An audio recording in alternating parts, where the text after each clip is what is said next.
Oke guys, selamat datang kembali di channel Dunia Kita TV Official. Nah, di video kali ini gue akan merekomendasikan manual lagi yang cocok banget dan wajib dibaca di tahun 2021 ini guys. Pokoknya kalian akan nyesel kalau gak baca ini komik karena ini komik tuh seru banget. Dan manual ini kali ini juga mempunyai chapter yang cukup banyak lah dan bisa puasin kalian untuk baca rekomendasi manhwa yang akan gue kasih ke kalian ini. Jadi jangan lupa subscribe untuk dukung channel ini untuk menuju ke 1000 subscriber ya guys ya, biar gua tambah semangat kontennya. Nah, kita langsung aja ke videonya, let's go.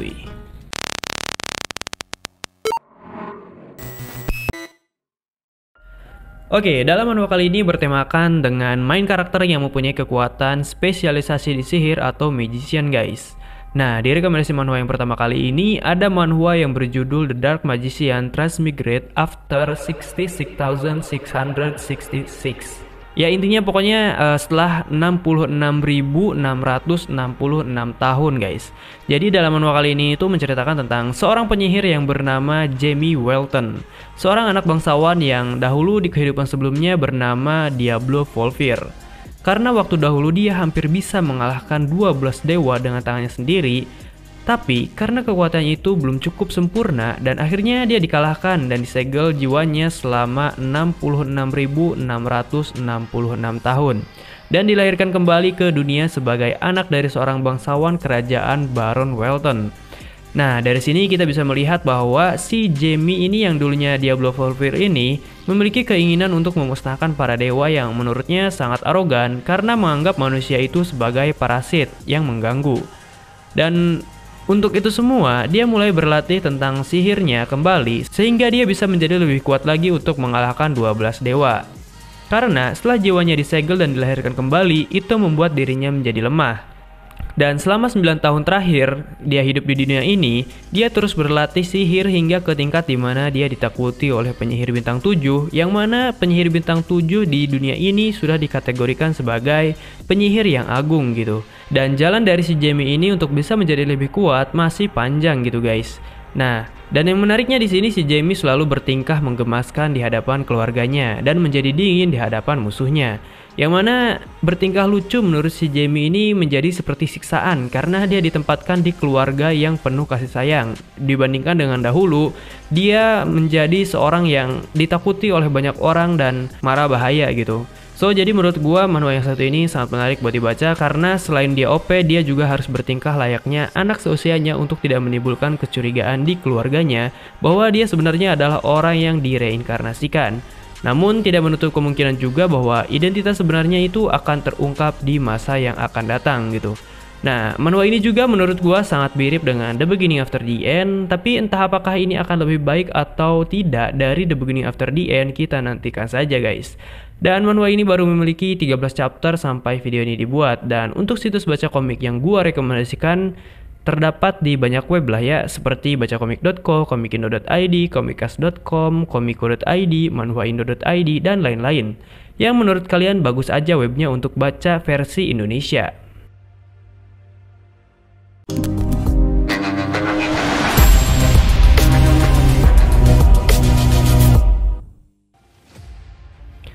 Oke, di tempat selanjutnya ada manhwa yang berjudul Return Survival.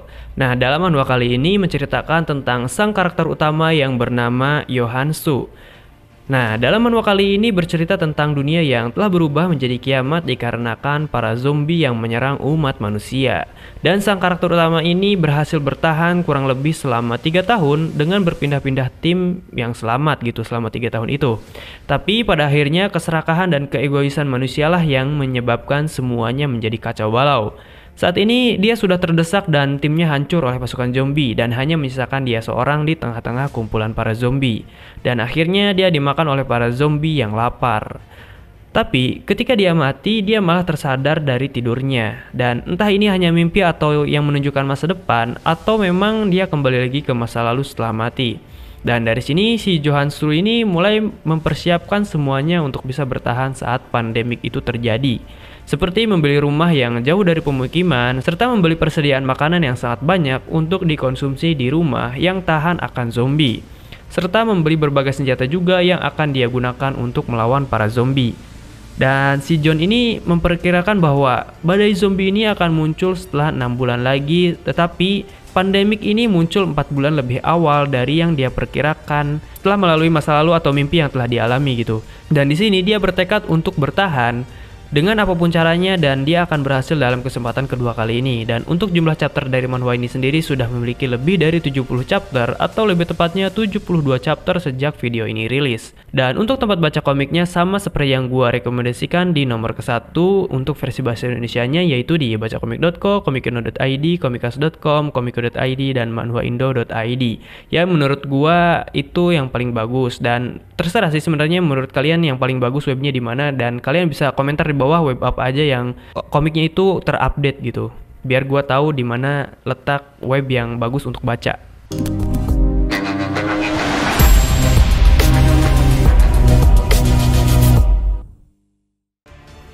Oke, di tempat ketiga ada manhwa yang berjudul Rebirth of the Egg Circle Make. Oke, manhwa ini menceritakan tentang seorang penyihir tingkat 8 yang bernama Henry Morris, yang mana dia merupakan salah satu penyihir kerajaan yang sampai saat ini ditakuti oleh banyak orang karena selama 20 tahun terakhir dia merupakan seorang penyihir yang mampu mencapai tingkat 8. Tetapi setelah pergantian kaisar berikutnya, si Morris ini dikhianati oleh keturunan kaisar berikutnya yang bernama Silver Jackson Edward. Dulunya, si Henry Morris ini menjadi teman paling dekat kaisar, yaitu Golden Jackson Edward. Tetapi setelah dia meninggal dan digantikan oleh anaknya yang bernama Silver Jackson Edward, pemerintahan di kekaisaran menjadi sangat tidak teratur karena seorang penerus kaisar yang tidak kompeten dan mudah dipengaruhi oleh orang lain. Dan dikatakan bahwa dia hanya sedang bermain menjadi raja karena terlalu dimanjakan oleh kekayaan dari kaisar sebelumnya, yang mana sialnya saat ini si Henry telah ditunjuk sebagai pengkhianat kerajaan dan akan dihukum mati. Kalau saja si Morris ini tidak meminum racun yang menyebabkan penyumbatan aliran mana, maka dia mungkin bisa saja melawan ketika akan dieksekusi. Tetapi karena kelemahan sang penyihir adalah kekuatan fisiknya yang lemah, maka racun yang diminum itu akan sangat mematikan. Dan akhirnya si Henry Morris ini dihukum mati di alun-alun dan disaksikan banyak orang. Tetapi sesaat setelah dia dipenggal, dia malah terbangun di tubuh seorang anak muda dari kalangan bangsawan. Dan dari sini si Henry Morris bertekad, jika saja waktu itu dia mempunyai fisik yang kuat seperti warrior, maka racun yang diberikan tidak akan berpengaruh. Dan akhirnya di sini si Henry Morris bertekad untuk menjadi lebih kuat, menjadi penyihir sekaligus menjadi seorang kesatria, yang mana ini menarik untuk dibaca, di mana kemampuan seorang kesatria akan dipadukan dengan penyihir. Dan manhwa kali ini juga sudah memiliki 60 chapter, di mana ini merupakan akhir dari season keduanya. Jadi kalian gak akan nanggung nunggu kelanjutannya lagi komiknya setiap 1 minggu sekali gitu. Dan kalian bisa baca manhwa ini di situs web bacakomik.co, komikino.id, komikas.com, komiko.id, dan manhwaindo.id. Yang menurut kalian bagus aja gitu webnya untuk baca versi Indonesia. Tinggal kalian pilih aja.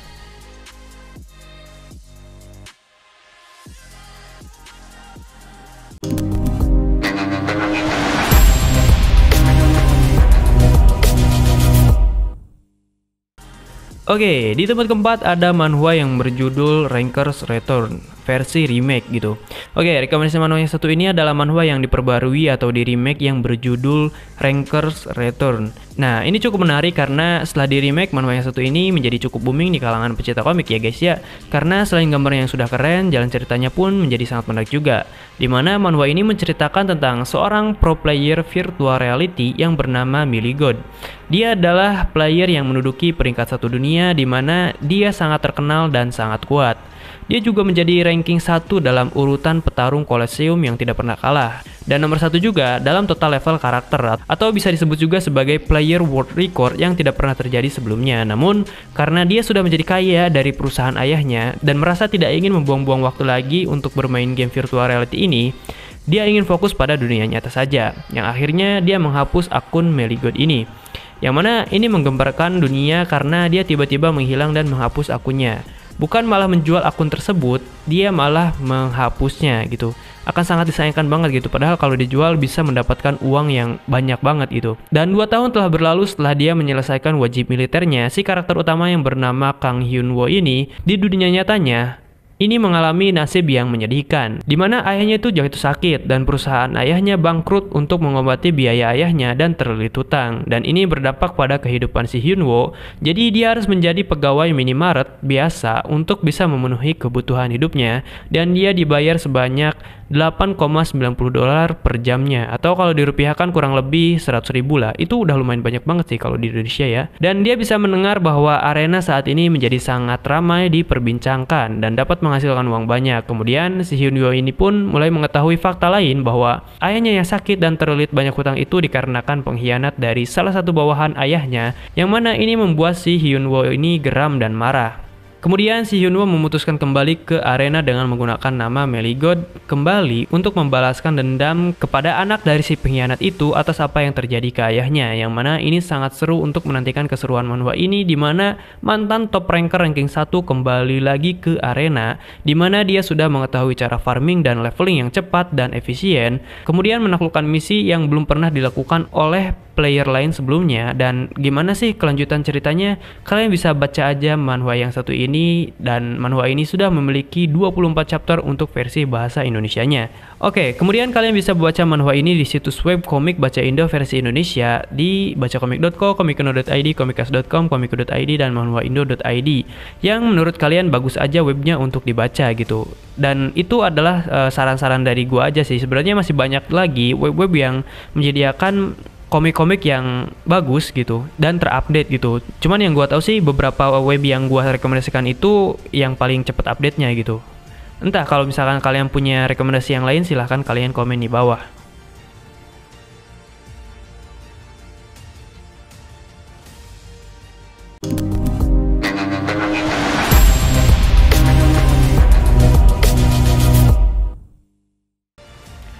Oke guys, kita masuk ke rekomendasi yang terakhir dalam video kali ini. Manhwa yang akan gua rekomendasikan adalah manhwa yang berjudul The Constellation That Returned from the Hell. Jadi manhwa ini menceritakan tentang sang karakter utama yang bernama Choi Yeon-sung. Dia hanyalah pria normal biasa, namun sepertinya gak normal-normal banget sih. Dia lebih ke arah itu gila latihan, dan latihan. Pokoknya kemanapun dia pergi, dia pasti akan berlatih, entah itu nge-game atau bertarung. Bahkan dalam mimpinya dia pun latihan juga. Sungguh pemuda yang rajin dan konsisten teman-teman. Oke, langsung aja ke intinya. Jadi di bumi muncul gerbang menuju abyss, yang mana itu menyebabkan banyak dungeon dan monster itu bermunculan. Di sisi lain ada makhluk yang bernama konstelasi, dan ada banyak sekali konstelasi, baik itu konstelasi yang baik ataupun yang jahat. Dan para konstelasi di sini berbondong-bondong ingin merekrut manusia sebagai pengikutnya, di mana menurut para konstelasi bumi ini seperti tambang emas karena memiliki lebih dari 10 miliar jiwa. Dan itulah mengapa banyak konflik yang terjadi antara banyak konstelasi yang ingin merebut bumi. Dan bagi manusia yang menyetujui kontrak dari konstelasi, maka mereka akan mendapatkan kekuatan yang hebat. Oh iya, di dunia ini juga muncul hunter dan monster yang sama seperti solo leveling, karena terdapat manhwa yang ada dungeon dan monsternya, di mana mereka bisa berburu dan mendapatkan uang serta item dan artefak untuk keuntungan bisnis dan penghasilan yang luar biasa. Di sini karakter utama kita yang bernama Choi Yeon-sung adalah seorang hunter ranking C. Dia memiliki kelasnya sebagai seniman bela diri, yang mana seni bela diri di dunia ini dianggap sampah karena tidak memberikan kekuatan signifikan secara instan kepada penggunanya, dan harus berlatih teknik itu terus-menerus agar bisa mendapatkan kekuatan sejati dari seni bela diri itu. Dan pada umumnya orang-orang hanya memiliki tipe kelas sihir atau magic yang mempunyai kekuatan serangan yang hebat dan dapat dengan mudah mengalahkan para monster. Namun, sang karakter utama kali ini emang gila latihan gitu. Dia tidak menyesali keputusannya sedikit pun karena memilih seni kelas bela diri gitu. Oke, singkat cerita, si Choi Yeon-sung ini mendapat perhatian dari salah satu konstelasi yang tertarik kepadanya karena dia terus berlatih. Dan konstelasi itu menawarkan kontrak pada Choi Yeon-sung untuk menjadi pengikutnya. Namun, terjadi peristiwa yang di luar dugaan dan akhirnya si Yeon-sung ini malah terbawa arus yang mana membawanya ke dalam dunia abyss. Di sana, dia mengira bahwa ini adalah pelatihan yang disusun oleh konstelasi yang sebelumnya mengajaknya untuk berkontrak gitu. Tetapi yang terjadi sebenarnya adalah dia hilang dalam dunia abyss yang sangat berbahaya.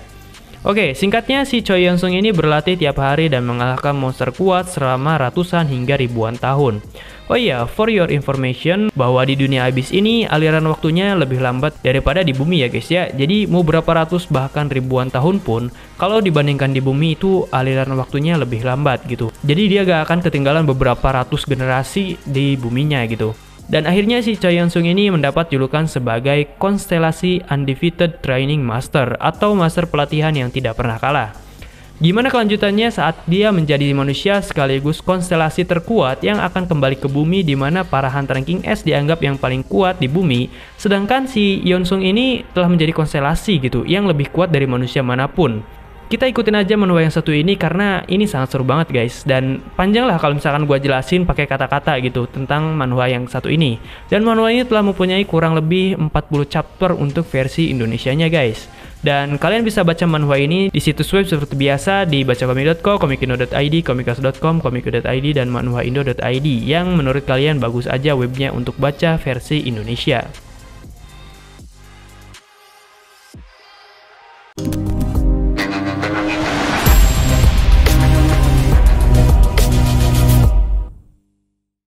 Oke, mungkin itu adalah rekomendasi yang bisa gue berikan kepada kalian berdasarkan apa yang gue suka dan baca gitu. Yang mana ini sangat seru buat dibaca untuk mengisi kekosongan atau waktu luang kita yang saat gabut guys. Semoga kalian suka, silahkan bantu channel ini untuk bisa berkembang dengan cara subscribe dan nyalain notifikasinya. Bantu channel ini supaya menuju ke 1000 subscriber. Kalau misalkan untuk like dan dislike itu terserah kepada kalian. Kalau mau like silahkan, dislike juga gak apa-apa.